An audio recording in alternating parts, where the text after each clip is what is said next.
Frio na barriga, mãos trêmulas, coração acelerado. Sensações de quem tem medo de avião. Imagine quem já sofreu um acidente aéreo e sobreviveu. O que acontece depois do trauma?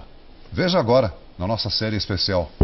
Hélio e Wellington, dois sobreviventes, duas histórias em comum. Eles nunca se viram, mas já dá pra dizer que viveram uma relação traumática. Quem vê o Hélio assim hoje, inteiro, não acredita que ele era um dos 4 ocupantes deste avião. É quase impossível acreditar que alguém tenha escapado desse acidente. Entra na casa, O Wellington teve mais sorte. O avião não pegou fogo, mas as imagens da queda vão ser lembradas para sempre.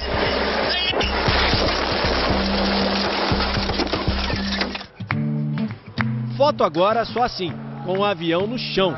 Ele até chega perto, mas só para dar uma olhada. Do lado de fora, voar, nem pensar.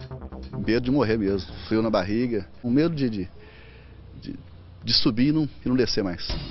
Era para ser um passeio de rotina. O Wellington combinou de fazer um sobrevoo com os amigos para fotografar a paisagem em Palmeiras de Goiás. Mas a viagem durou pouco. O avião apresentou problemas menos de 2 minutos depois da decolagem. O acidente foi gravado por uma câmera presa à aeronave.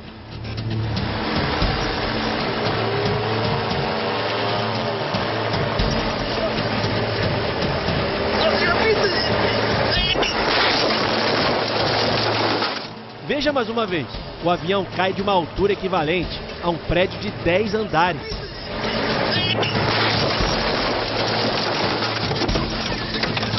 A recuperação não foi nada fácil.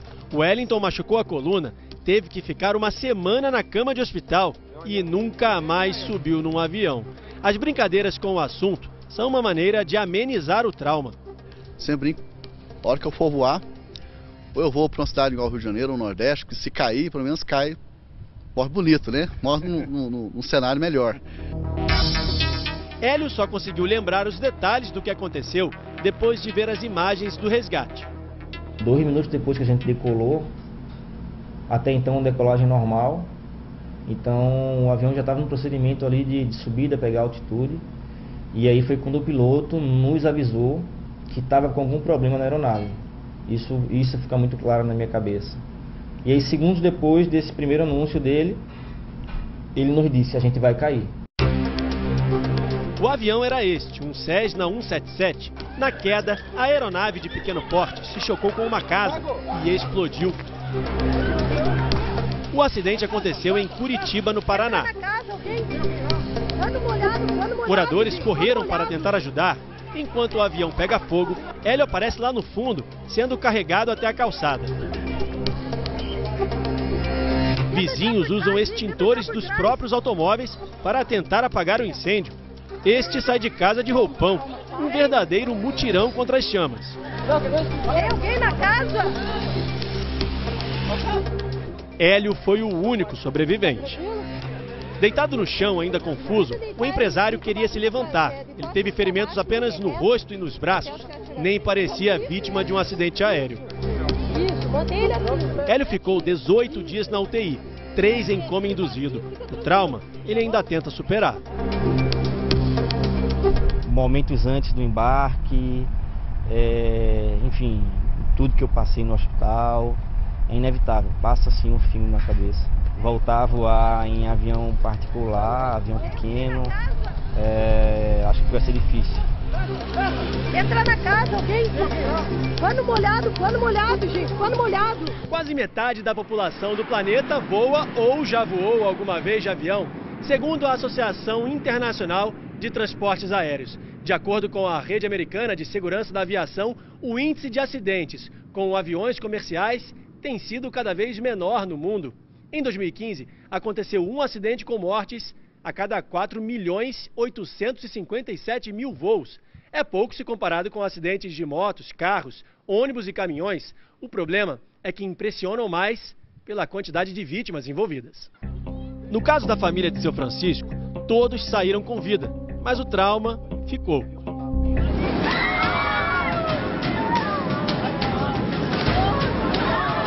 Eles voltavam dos Estados Unidos quando o avião perdeu altitude bruscamente.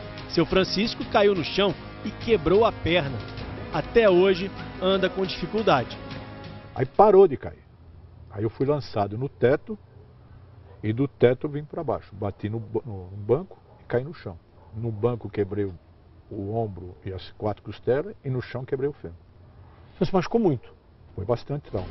Com a queda repentina, passageiros bateram com a cabeça no teto. O impacto destruiu a carenagem do avião. Essas fotos mostram seu Francisco no chão do corredor, esperando pela aterrissagem, depois do acidente. Teve que usar travesseiros para se proteger. Foram momentos de pânico até ser retirado do avião. A preocupação era só cuidar dele. A gente não dá nem para pensar em nada, porque nós estávamos morrendo de dó dele. Ele no chão, sabemos que iam ter que pousar esse avião. Ele ia sofrer para pousar, porque estava morrendo de dor, ele estava desesperado de dor. E só rezamos para que fosse o melhor pouso. Como o piloto mesmo disse que ia tentar fazer o melhor pouso da vida dele, ele realmente fez o melhor pouso, que ele pousou assim muito suavemente. E depois daquilo só esperar para tentar tirar todo mundo do avião e foi tudo bem depois e só o trauma que fica, né? Depois do susto, voltar a voar virou um martírio. Toda vez que pega uma turbulência, ou que eu estava te falando, eu não viajo mais em horário que eu sei que vai ter turbulência.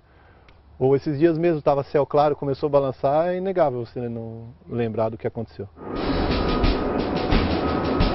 Mas às vezes nem é preciso ter passado por tudo isso para ter medo de voar. O pânico de avião pode aparecer como uma fobia, a aviofobia. Segundo o Instituto Nacional de Saúde Mental dos Estados Unidos, ela atinge 6,5% da população americana. São 20 milhões de pessoas. No mundo, esse número pode chegar a 210 milhões.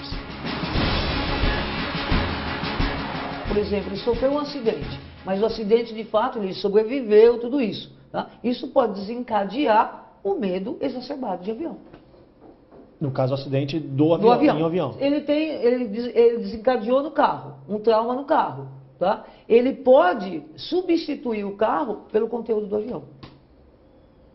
Qual é a relação? Velocidade, falta de controle. Um tratamento usa a tecnologia para ajudar pessoas que têm medo de voar. O tratamento leva o paciente para dentro de um avião. As poltronas de verdade foram colocadas aqui para que ele se sinta na aeronave. Só que é como um jogo de videogame. Tudo aqui é virtual. O paciente comanda os passos pelo controle remoto. É como se ele fosse o passageiro que vai viajar. Ele enfrenta todas as etapas de uma viagem real, passando pelo check-in, atravessa o raio-x, o salão de embarque, passa pelo corredor, até o interior da aeronave. A última etapa do tratamento é fazer um voo de verdade.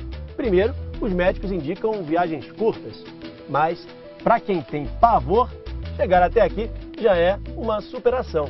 A Maíla ficou 10 anos sem voar, depois que começou a ter medo de avião. O que você sentia quando sentava na poltrona assim? Muito pavor. Era muito difícil eu conseguir sentar. Eu não entrava no avião. E agora? Agora é uma delícia. Agora é libertador. Parece que eu estou na sala de casa. Maíla é psicóloga, mas aqui virou paciente. A primeira viagem de avião aconteceu quando ainda tinha 17 anos. Foi para Nova York e adorou.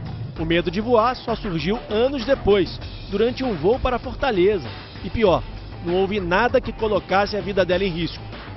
Mas entrar num avião se tornou uma missão quase impossível.